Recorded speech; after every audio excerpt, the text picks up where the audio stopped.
அன்பானவர்களே, அன்பு வணக்கங்கள். விதி, வினை, தலையெழுத்து, தலைவிதி, கர்மா,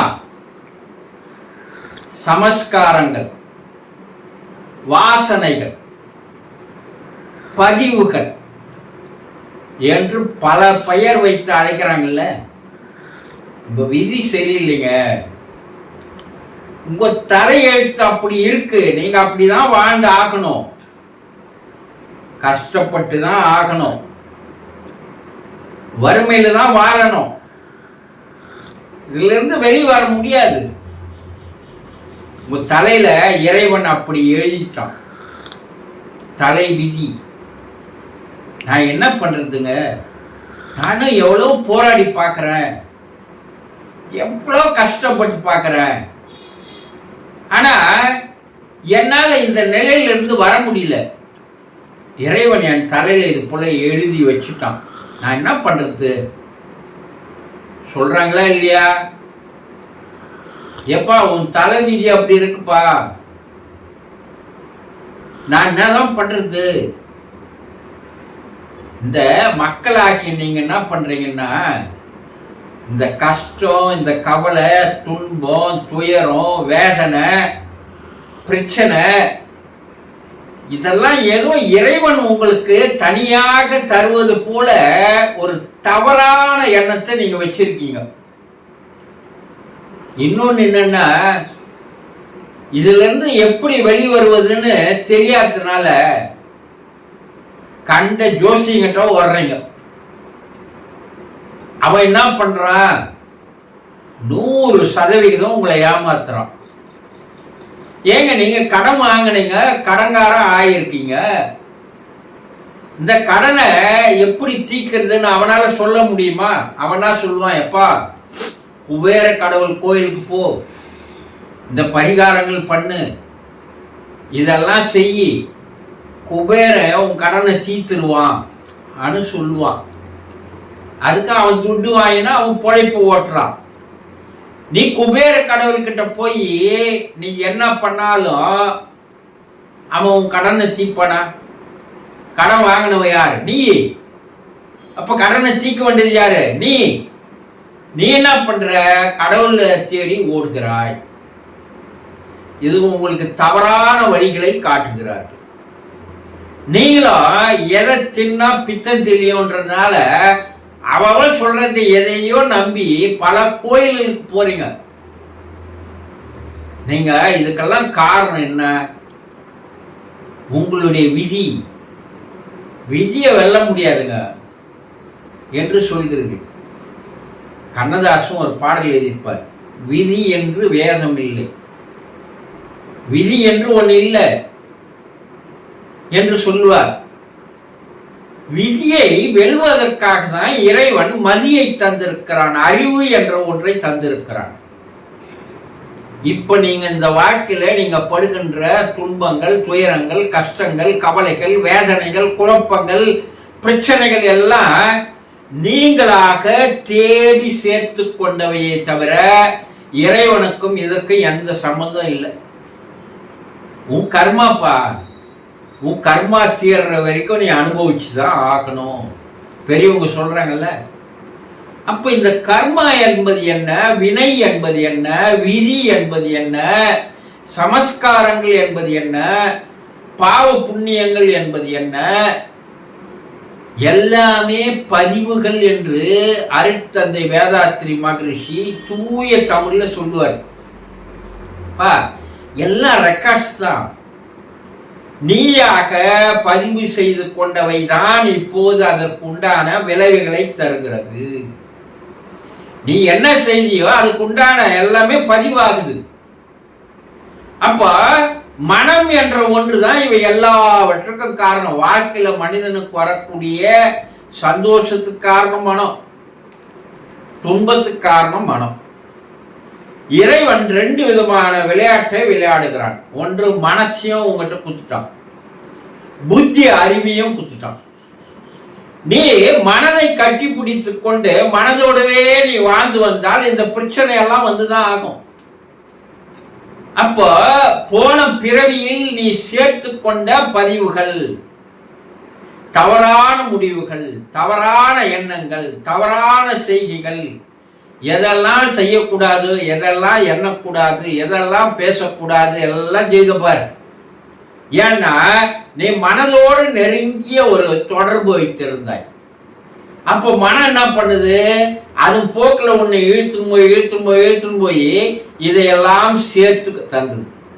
உன் மனம்தான் உன்னுடைய விதி, உன் மனம்தான் உன்னுடைய கர்மா.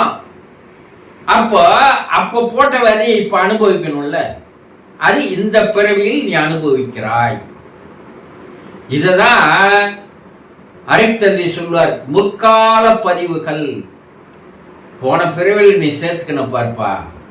அந்த பதிவுகள், அந்த விதைகள் இப்போது விளைச்சலுக்கு வருகின்றன. செயலும் விளைவும் என்று சொல்வார்கள், காஸ் அண்ட் எஃபெக்ட். நீ ஒன்ன செய்தன்னா அதுக்கு உண்டான விளைவுகளை நீ அனுபவிச்சுதான் ஆகணும். நீ விதை விதைச்சா அதுக்கு தகுந்த பலன் உனக்கு கிடைக்கும். நீ வினைய விதைச்ச அதுக்கு தகுந்த பலன் இப்ப கிடைக்கும். இப்ப இதுல இறைவன் எங்க வரான்? அப்போ உன்னுடைய மனம் செய்கின்ற சேட்டைகள், உன்னுடைய மனதனுடைய செயல்கள், இவை எல்லாம் தான் உன்னுடைய விதியாக, வினையாக, கர்மாவாக, வாசனைகளாக, சமஸ்காரங்களாக நீ என்ன பண்ணிக்கிற? சஞ்சித கர்மான்னு சொல்லுவான். இத சஞ்சித கர்மானா முற்கால பதிவுகள். மூட்டே அந்த ரெக்கார்டு, அந்த பைல்ஸ் இப்போ எட்டாந்து இருக்கிற நீ, அது இப்போ வேலை செய்ய ஆரம்பிக்குது. அப்ப நீ அனுபவிச்சுதான் ஆகணும். இப்போ இந்த பிறவில தெரிஞ்சு கூட தவறுகளை செய்கிறீர்கள் இல்லையா? இந்த மனம் இப்போ உள்ள உங்களை இப்போ வாழ்ந்து கொண்டு இருக்கிற போதும் போன பிறவில என்னென்ன வேலை செய்ததோ அதே மனம் இப்போ அதே வேலையை தான் செய்யுது. மனம் தொடர்ந்து வருகிறது. அப்ப இந்த காலத்துல நீங்க செய்துகிற செயல்களுடைய விளைவுகள் அது கர்மாக்களாக, விதிகளாக, வினைகளாக மாறுகிறது. போன ஜென்மத்துல மூட்டை இப்ப இந்த ஜென்மத்திலே சேர்த்துக்கிறீங்க. இவை இரண்டினுடைய எஃபெக்ட் தான், விளைவு தான் அடுத்து வரக்கூடிய எதிர்கால பதிவுகள். அப்ப நீங்க இந்த அறிவு, புத்தி என்பதை சரியாக பயன்படுத்தினால், இது தவறு, இது நல்லது, இதை செய்தா நமக்கு பின்னாடி இதுக்கு உண்டான விளைவுகள் உண்டு, இது போல நம்ம எண்ணா இது தப்பாக போகும், ஒருத்தருக்கு துரோகம் செய்யக்கூடாது, ஒருத்தரை ஏமாற்றக்கூடாது, நல்ல எண்ணங்களை, நல்ல வார்த்தைகளை, நல்ல செயல்களை பேசினால் வினை என்பது சேராது. அப்போ ஒரு அவேர்னஸ் வேணும் வாழ்க்கையில. விழிப்புணர்வோடு ஒவ்வொரு எண்ணத்தையும் எண்ண வேண்டும், விழிப்புணர்வோடு ஒவ்வொரு செயலையும் செய்ய வேண்டும். எவன் விழிப்புணர்வோடு இருக்கிறானோ அவனுக்கு பெயர் புத்தர்னு பேர். புத்தர்னா அவர் வேற இல்லை, அவர் விழிப்புணர்வு பெற்றார், அதனால அவருக்கு புத்தர். நீங்களும் புத்தராக முடியும். அப்போ எண்ணுகின்ற எண்ணம், பேசுகின்ற வார்த்தை, செய்கின்ற செயல்கள் இவையெல்லாம் தூய்மையாக, பரிசுத்தமாக இருக்குமேயானால் ஏற்கனவே இருக்கின்ற வினைகளையும் உங்களால் என்ன பண்ண முடியும்? அழித்து கொள்ள முடியும். அது பேலன்ஸ் கொஞ்சம் கொஞ்சமா நெல் பேலன்ஸுக்கு எடுத்துட்டு வர முடியும். இதுக்கு மேல சேர்த்துக்காத இருக்க முடியும். அப்போ ஒரு நல்ல வாழ்க்கையை உங்களால் வாழ முடியும். அப்போ விழிப்புணர்வு பெறுவதற்காக தான் நமக்கு இந்த அறிவு என்பது இருக்கிறது. நல்லது கெட்டது சிந்தித்து பார்ப்பதற்கு இருக்கிறது. இவை எல்லாவற்றுக்கும் காரணம் என்னங்க? மனம்.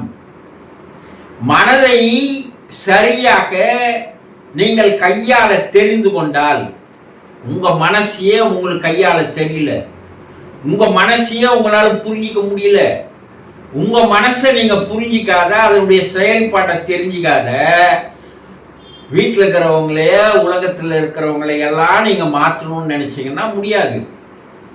நான் சொன்னா அவன் கேட்க மாட்டேன்றான், நான் சொன்னா என் மனைவி கேட்பதில்லை, நான் சொன்னா என் கனவு கேட்பதில்ல, நான் சொன்னா என் பிள்ளைகளை கேட்கறதில்ல. முதல்ல நீங்க சொன்னா உங்க மனம் கேட்குதா? அதை பாருங்க. முதல்ல உங்க மனதை சரியாக கையாள தெரிந்து கொள்வதற்கு ஒரே ஒரு வழி தியானம் என்ற அகப்பயிற்சி தான்.